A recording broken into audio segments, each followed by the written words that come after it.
Bismillahirrahmanirrahim. Assalamualaikum warahmatullahi wabarakatuh. Alhamdulillahirabbil alamin. Assalatu wassalamu ala asrofil mursalin sayyidina Muhammadin wa ala alihi washabbihi ajmain. Amma ba'du. Perkenalkan, nama saya Rafiul Umam dari kelas PAI 5C. Pada kesempatan kali ini saya memiliki tugas membuat video tentang administrasi pendidikan adalah suatu alternatif.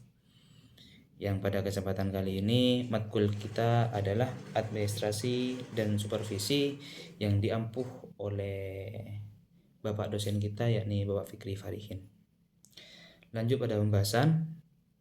Yang akan saya bahas adalah landasan pemikiran tentang administrasi pendidikan suatu alternatif. Landasan pemikiran pertama di sini diambil dari Al-Qur'an, yang mana pemikiran dilandasi oleh keyakinan bahwa manusia lahir ke dunia atas kurnia Allah. Mereka tidak berdaya, tetapi dilengkapi dengan berbagai kemampuan dasar yang penuh kemungkinan sebagai alat supaya dapat berbuah dan bekerja cipta, rasa karsa dan karya untuk kemudian mengabdikan diri kepada penciptanya. Di sini dijelaskan di surat An-Nahl ayat 78 ya, dan juga Al-Hajj ayat 5.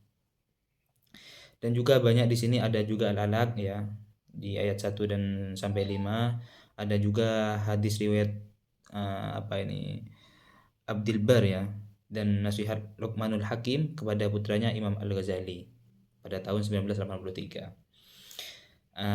Kenyataan menunjukkan bahwa manusia dapat dididik dalam batas-batas tertentu, yaitu tergantung kepada kemampuan dasar yang tersedia, pengalaman yang didapat, kemauan yang ulet, dan sudah barang tentu takdir ilahi bagi mereka yang mempercayainya. Bukan hanya bagi mereka yang mempercayainya, cuman bagi kita pun yang Islam harus mempercayai pada hal tersebut. Takdir Tuhan tak akan tertukar.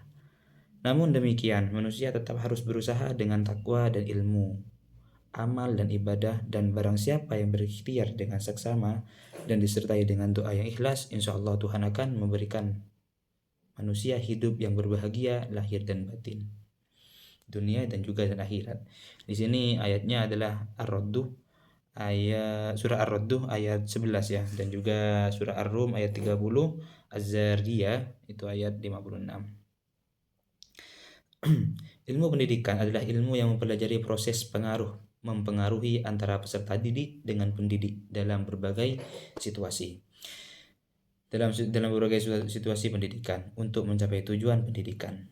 Proses mempengaruhi itu merupakan psikodinamik yang asasi, yaitu dialog di antara komponen-komponen pendidikan yang pada suatu saat harus terjadi dialog dengan sendirinya pada diri peserta didik sendiri.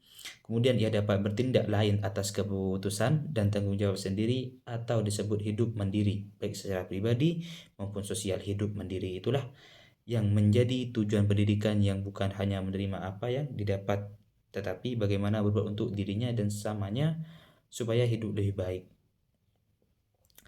Manusia terdirilah yang mampu membangun dirinya, menolong orang yang mendapat kesulitan, mengurangi kemiskinan yang kini melanda dunia, sedang berkembang, mengatasi resesi ekonomi, mencegah korupsi, mempengaruhi supaya tidak perang nuklir, berprestasi, dan menciptakan suasana hidup tentram, damai, dan adil sejahtera lahir batin dunia akhirat.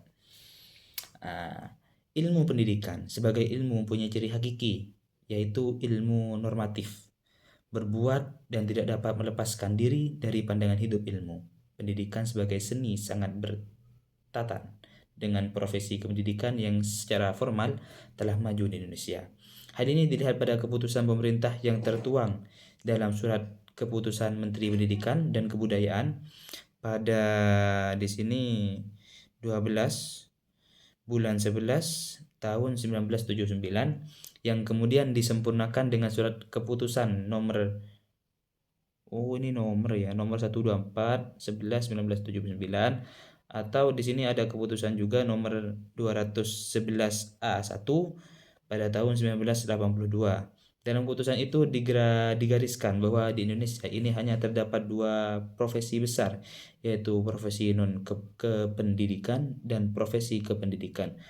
Profesi non-kependidikan adalah segala profesi yang diantaranya kedokteran, ekonomi, hukum, teknologi, dan profesi kependidikan terdiri dari guru dalam berbagai bidang profesi di atas dan tenaga kependidikan lainnya, di antaranya administrasi pendidikan, pendidikan dan pengembangan sosial, psikologi pendidikan dan bimbingan, pendidikan luar biasa, filsafat dan sosiologi pendidikan, kurikulum dan teknologi pendidikan atau bidang yang akan muncul kemudian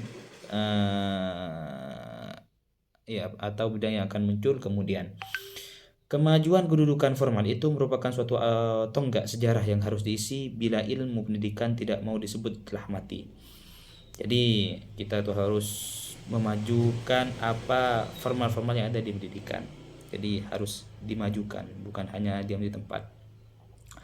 Undang-Undang Republik Indonesia Nomor 20 Tahun 2003 tentang Sistem Pendidikan Nasional Pasal 3. Pendidikan berfungsi dan bertujuan sebagai berikut.